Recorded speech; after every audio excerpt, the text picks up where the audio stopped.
El viento del desierto arrastraba consigo los últimos ecos de un día que se despedía teñido de rojo.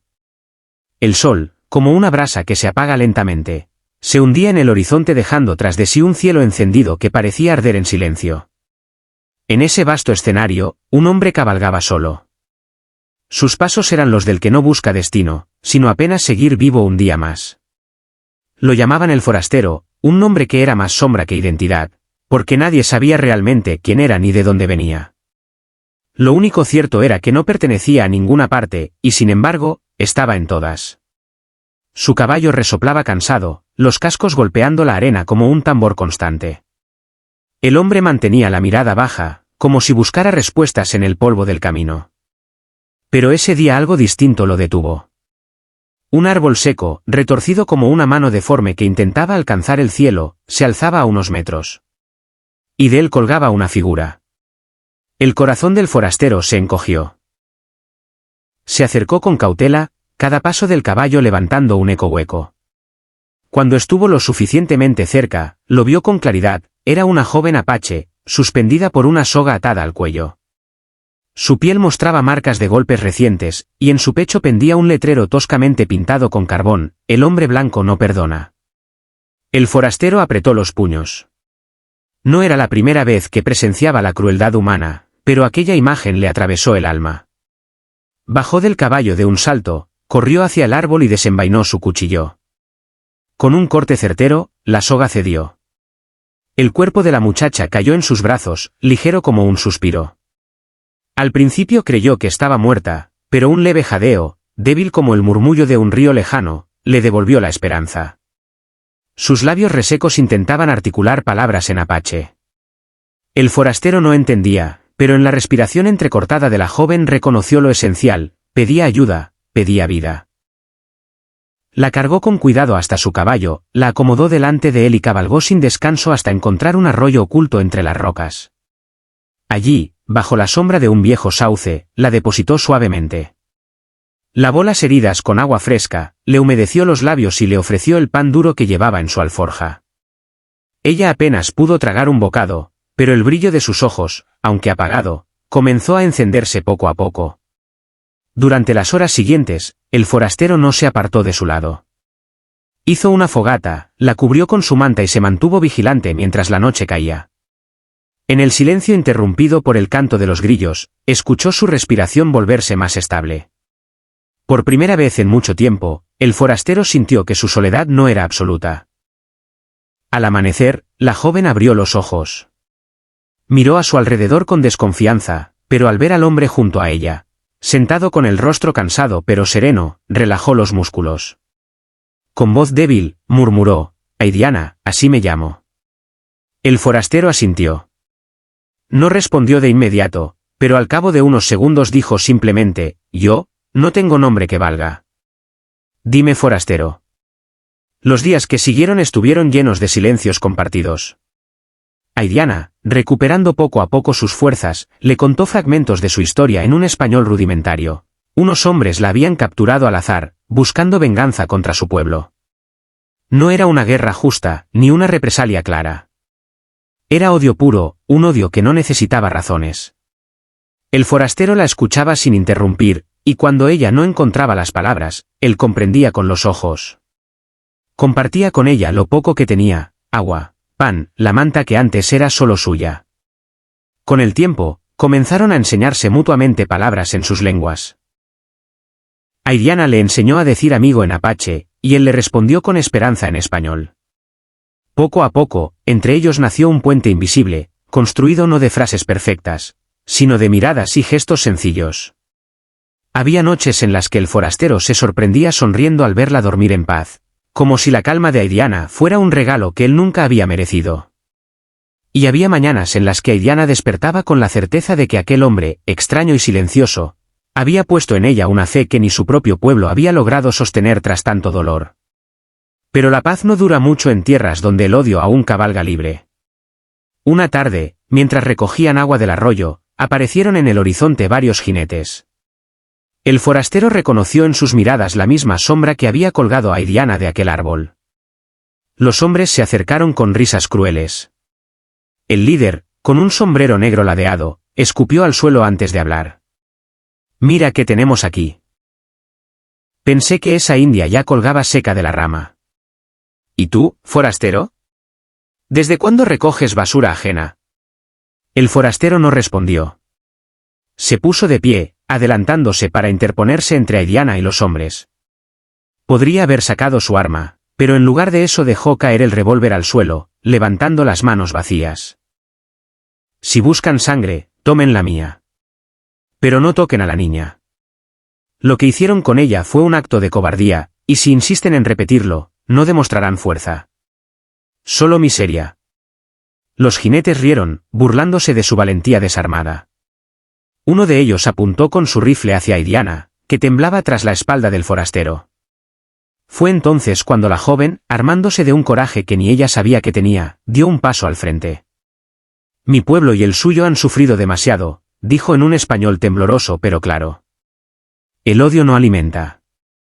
El odio no cura. El odio solo nos mata a todos. Hubo un silencio pesado. Los hombres, acostumbrados a gritos y amenazas, quedaron desconcertados ante aquellas palabras. El líder, incapaz de sostener la mirada, masculló una maldición y ordenó retirarse. Cuando se fueron, Aidiana cayó de rodillas, las lágrimas corriendo por su rostro. El forastero la levantó suavemente y la sostuvo en un abrazo que no necesitaba palabras. En ese instante, ambos comprendieron que algo profundo había cambiado. Esa noche, bajo las estrellas, Aidiana habló de su pueblo. Dudaba si regresar, temiendo que la vieran como un símbolo de vergüenza por haber caído en manos de enemigos. El forastero, con su voz serena, respondió: nadie es vergüenza por sobrevivir. Tu vida es prueba de que la compasión puede más que el odio. Las palabras calaron en ella como agua en tierra seca. Decidió entonces que debía volver, pero no como víctima, sino como testimonio de que aún había esperanza. El forastero, fiel a su naturaleza errante, sabía que no podía quedarse mucho tiempo. Y sin embargo, en su interior crecía un conflicto, por primera vez en años. Había encontrado un propósito más allá de sí mismo. El camino hacia el poblado apache estuvo marcado por momentos de aprendizaje mutuo. Aidiana le enseñó a reconocer plantas medicinales, a escuchar el canto de los pájaros como señales del entorno. El forastero, a su vez, le habló de lugares lejanos, de ciudades donde el ruido no dejaba espacio para el silencio, de personas buenas que había conocido pese a la oscuridad del mundo. En esos relatos compartidos, nació algo más que amistad. No era amor romántico en el sentido convencional, sino un vínculo espiritual, profundo, donde ambos se reconocían como almas heridas que, juntas, podían comenzar a sanar. Cuando llegaron a las tierras de la tribu de Aidiana, fueron recibidos con sorpresa y desconfianza. Algunos ancianos miraban al forastero con recelo, recordando las traiciones del hombre blanco. Pero al ver a la joven viva, fuerte y con el brillo de la esperanza en sus ojos, comprendieron que algo extraordinario había ocurrido.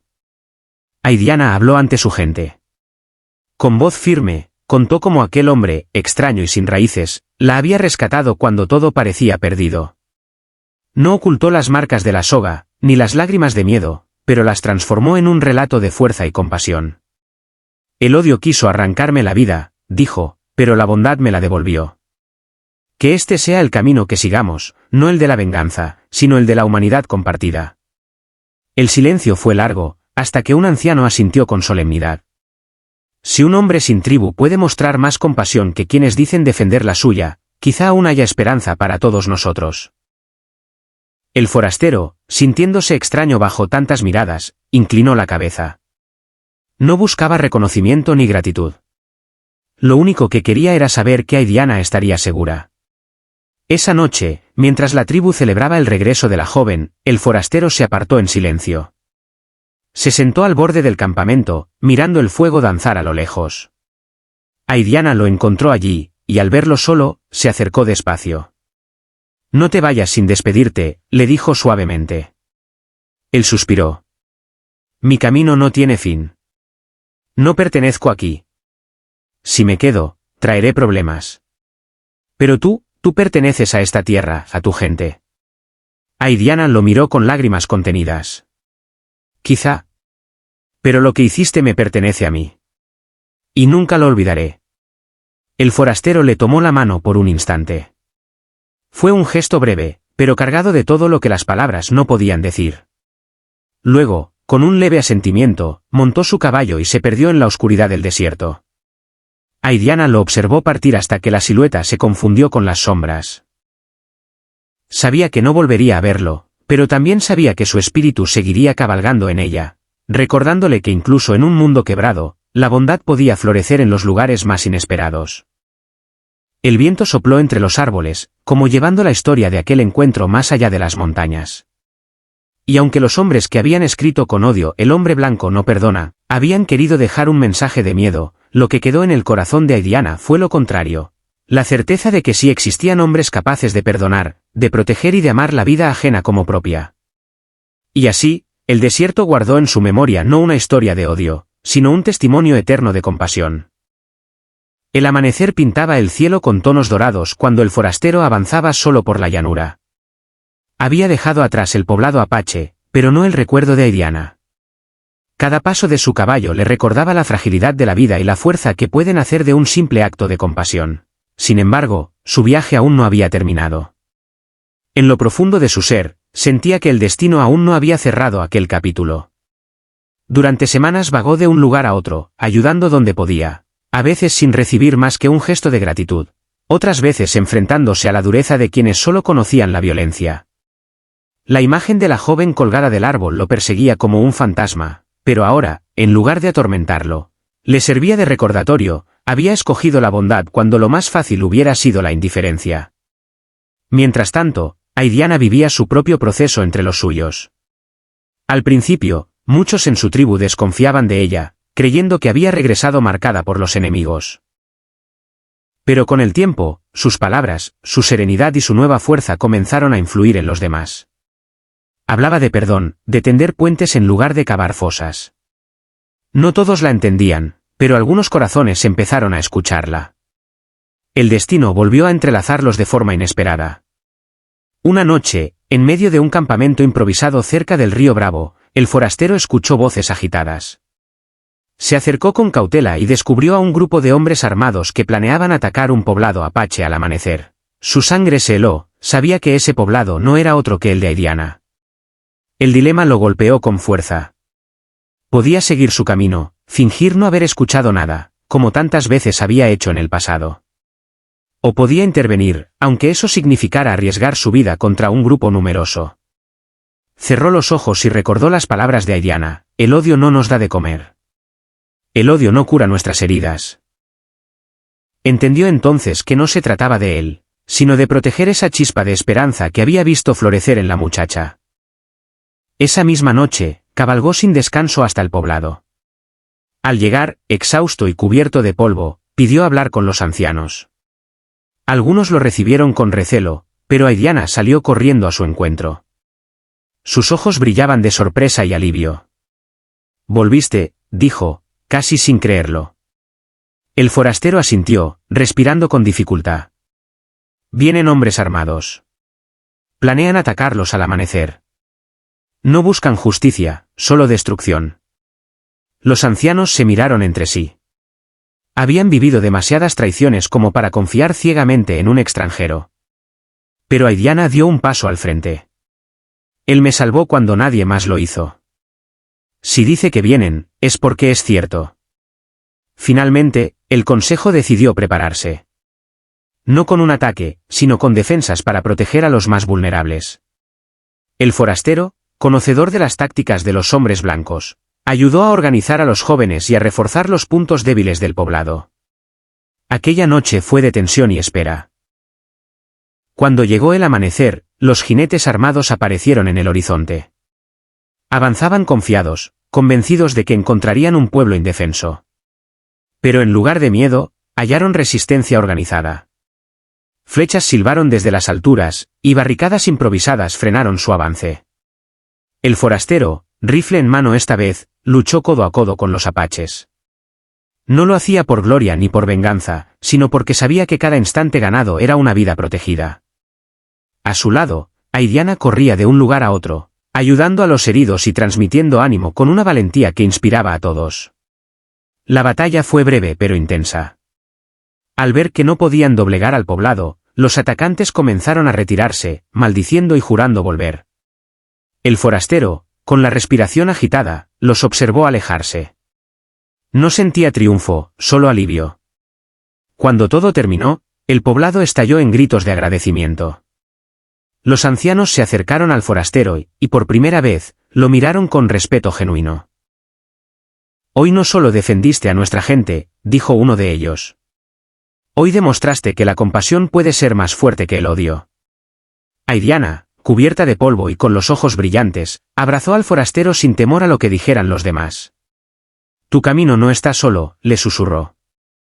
Donde vayas, llevarás contigo lo que hiciste aquí. El forastero permaneció unos días más en el poblado, ayudando en la reconstrucción y compartiendo historias alrededor del fuego. Pero en su corazón sabía que no podía quedarse. Su destino era el camino, la soledad necesaria para que otros pudieran encontrar compañía y seguridad. Una noche, mientras el poblado dormía, montó su caballo y partió sin despedirse. Al amanecer, Aidiana descubrió su ausencia. En lugar de tristeza, sintió una paz profunda. Sabía que el forastero había cumplido su papel y que, dondequiera que estuviera, seguiría siendo el guardián invisible de los desamparados. El forastero cabalgó hacia el horizonte, con el recuerdo de Aidiana grabado en su alma. Sabía que la violencia seguiría existiendo, que el odio continuaría levantando muros. Pero también sabía que, mientras hubiera quienes eligieran la compasión, el mundo no estaría perdido. Y así, su figura se fue perdiendo en la inmensidad del desierto, convertido en leyenda. Algunos decían que era un espíritu errante, otros que era un hombre marcado por culpas pasadas. Pero quienes lo habían conocido sabían la verdad, era alguien que había elegido la humanidad por encima de todo. El viento del desierto se encargó de llevar la historia más allá de montañas y ríos. Allí donde antes alguien escribió con odio "El hombre blanco no perdona", ahora quedaba la memoria de un hombre que sí perdonó, que sí protegió, que sí eligió la bondad. Y en cada rincón donde la desesperanza parecía reinar, su recuerdo se convirtió en semilla. Porque la compasión, una vez plantada, siempre florece, incluso en la tierra más árida.